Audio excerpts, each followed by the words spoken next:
దేవునికి స్తోత్రములు. దేవుని బిడ్డలారా అంతా క్షేమంగా ఉన్నారండి. ప్రతిరోజు ప్రభువారు మనల్ని ఎంతగానో కాసి కాపాడుచు ఆదరిస్తూ ఉన్న దేవాది దేవునికి వేలాది కోట్లాది స్తోత్రాలు. అందరూ బాగున్నారు కదండి. ఈరోజు దేవుని వాగ్దానం యెషయా గ్రంథము 26వ అధ్యాయము 3వ వచనం. ఎవని మనసు నీ మీద ఆనుకొనునో వానిని నీవు పూర్ణ శాంతి గలవానిగా కాపాడుదువు.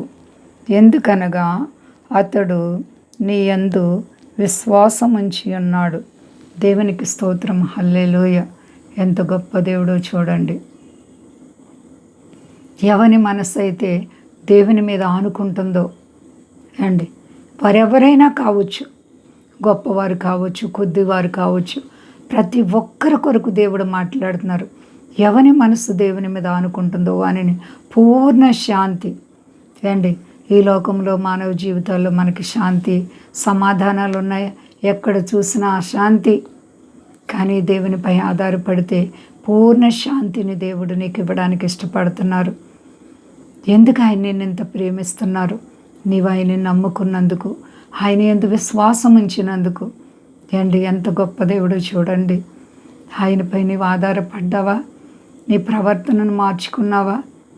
దేవుని బిడ్డగా జీవిస్తున్నావా? ప్రియ సహోదరి సహోదర, ఎవరి మనసు అయితే ఆయన మీద ఆనుకుంటుంది వారిని పూర్ణ శాంతి గలవానిగా కాపాడుతారంట.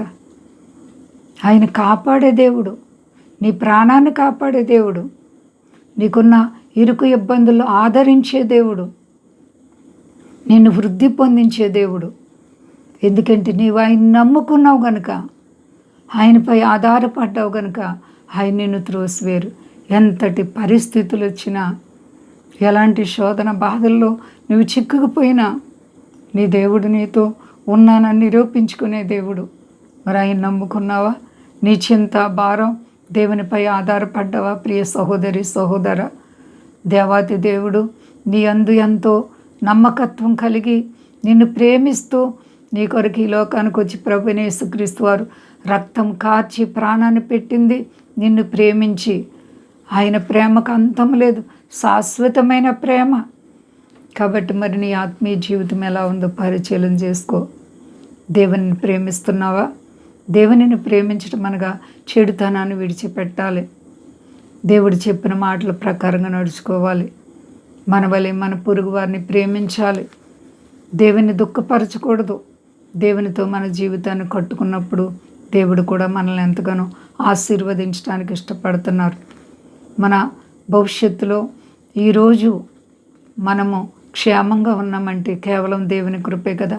ఆయుష్కాలం ఆరోగ్యం ఇచ్చి దేవాతి దేవుడు మనల్ని కాపాడుచున్న దేవునికి కృతజ్ఞత కలిగి ఉన్నావా?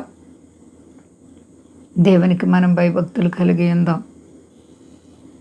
కొంతసేపు కనబడి అంతలో మాయమైపోయి ఆవిరి వంటి మనం ఆయనను ప్రేమించేవారుగా ఉంటే చాలు. మన జీవితము ఈ లోకం మట్టుకే కాదు. ఈ లోకాన్ని మనము ముగించిన తర్వాత నిజమైనటువంటి జీవితం ఒకటి ఉంది. అదే పరలోక రాజ్యంలో మనము చేరవలసిన స్థలం. కాబట్టి నీ ఆత్మీయ జీవితం ఎలా ఉంది? నీ చెడుతనాన్ని విడిచిపెట్టి దైవికమైన భయభక్తులు కలిగి ఉన్నావా? ప్రియమైన సహోదరి సహోదర,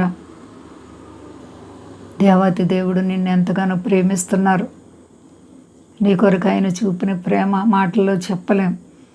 తల్లిదండ్రులు కానీ మన బంధుమిత్రులు కానీ మనల్ని ఎవరు కూడా ఆయన వలె ప్రేమించిన వారు లేరు.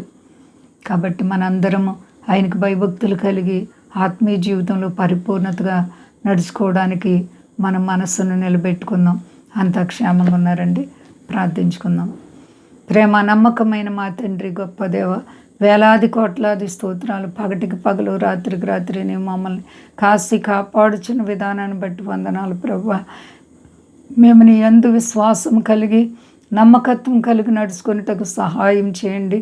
అలాగే మా దేశాన్ని, దేశ నాయకులను కాపాడండి. సర్వ ప్రజలను కాపాడండి. మీ దాసులను కాపాడండి. స్వదేశాల బిడ్డలందరినీ ఆశీర్వదించండి. యవన బిడ్డలను కాపాడండి. విద్యార్థులను కాపాడండి. ముఖ్యంగా నా ప్రభువా, ఈ లోకాన్ని జయించి నాయన నీకోసం జీవించడానికి కృపను అనుగ్రహించండి. సాతాన్ని మేము ఓడించాలి ప్రభువా, నిన్ను గెలిపించాలి.